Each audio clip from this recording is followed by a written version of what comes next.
vu que nous sommes connectés au niveau du serveur et du client,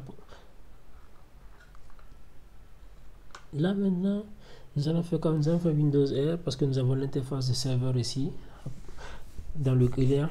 Donc nous allons faire MMC et là nous allons ajouter un composant logiciel et là nous allons aller au niveau de stratégie de sécurité, ajouter, terminer, ok. Ensuite ici nous allons créer une nouvelle stratégie qu'on va nommer par exemple client 1. Ensuite nous allons faire ok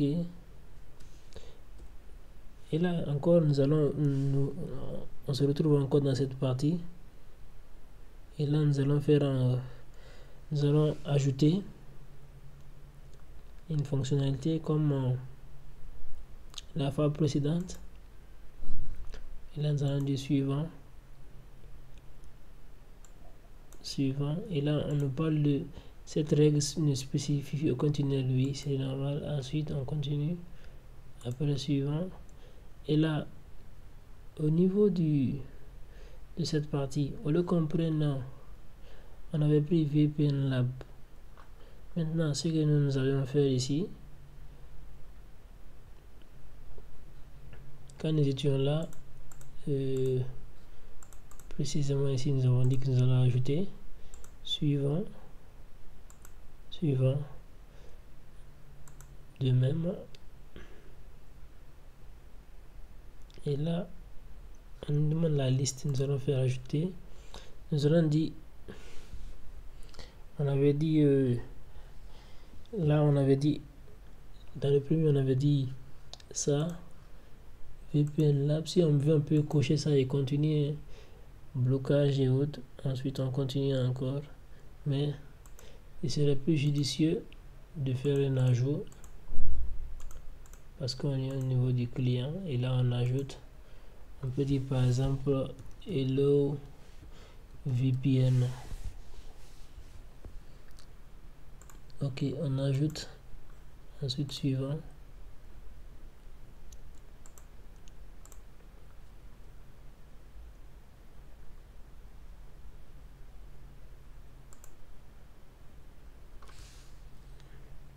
et là au niveau de cette partie on va prendre ici n'importe lequel, faites suivant, terminé et là l'ajout a été fait. Ensuite nous allons cliquer sur ok et nous allons cocher cette case VPN et hello.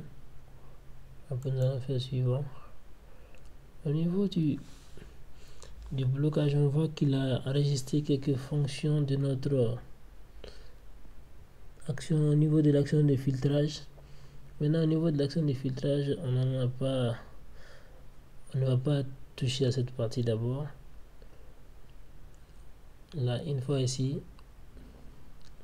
on laisse ça comme ça. Là on vient ici on ajoute, on fait suivant et là on dit par exemple autoriser hello autoriser ICMP et là nous allons faire ICMP, nous allons faire suivant et on dit négocier la clé de sécurité, ne pas autoriser les communications non sécurisées qui sont là. Ensuite suivant et là nous allons intégrer le chiffrement. Ensuite nous allons faire terminer et nous allons l'activer. Suivant précédent et là on peut mettre par exemple MCE. Suivant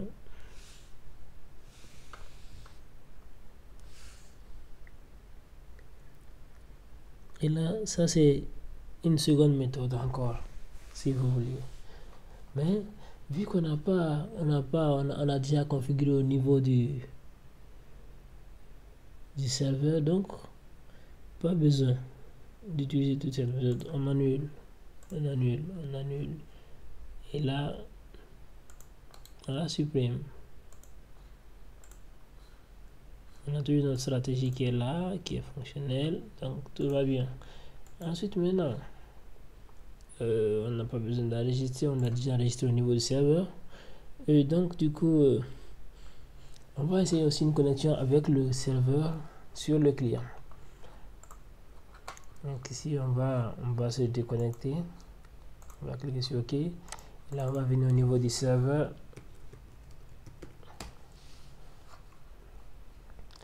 Et nous allons voir l'adresse IP qui a été octroyée au serveur ici. Et puis configure.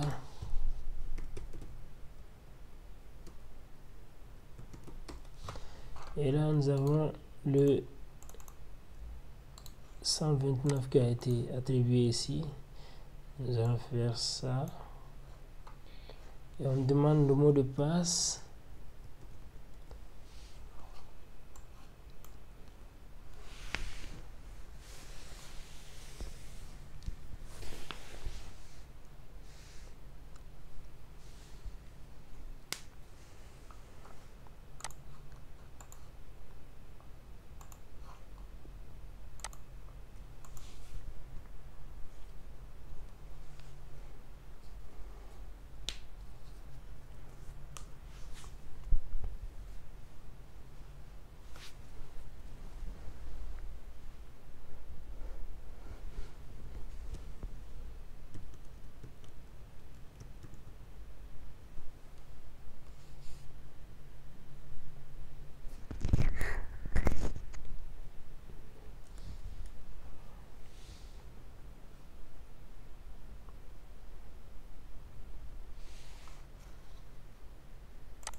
Et voilà, maintenant il s'est présenté et nous allons cliquer sur oui. Et là on demande le mot de passe que nous avons ici. Et là nous allons cliquer sur administrateur. Nous allons entrer notre mot de passe. Normalement c'est ok. On dit que le mot de passe a été désactivé. Oui, parce que le client n'est pas dans le domaine.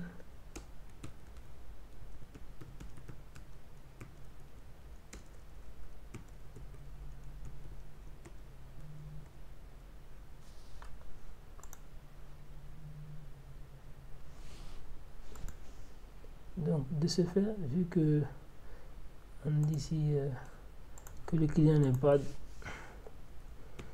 on voit que l'administrateur n'est pas été activé. Donc du coup, ce que nous allons faire, nous allons intégrer ce client dans un domaine. Nous allons venir sur modifier. Nous allons faire bot administrateur.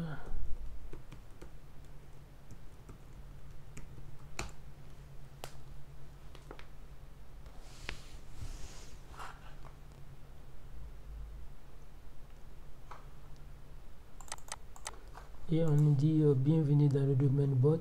Ensuite, nous allons cliquer sur fermer pour redémarrer.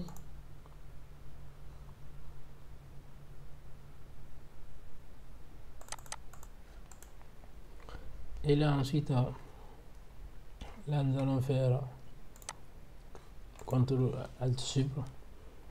Maintenant, ici, nous allons changer d'utilisateur. Nous allons mettre autre. On va mettre ici Adja. Nous allons entrer notre mot de passe. Voilà, il est en train de préparer le bureau.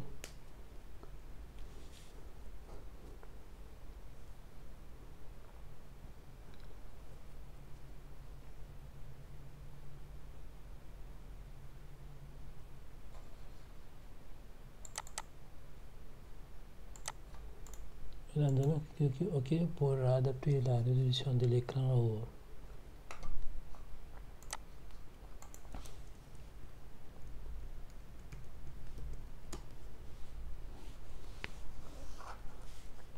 et ensuite nous allons faire sysdm.cpm.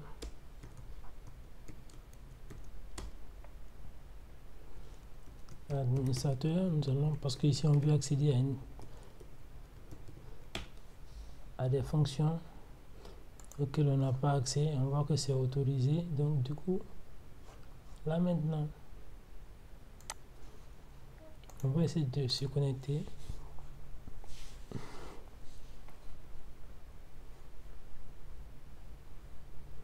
On clique sur OK.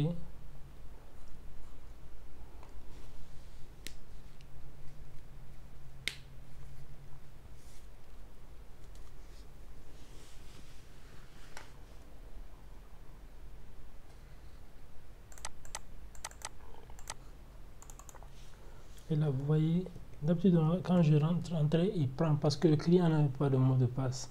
Maintenant, vu que le client est dans un domaine maintenant, avec sur un autre, utilisant un utilisateur lié au domaine Active Directory, donc nous allons taper, nous allons mettre notre mot de passe de notre serveur pour qu'il puisse interroger le client qui est là-bas.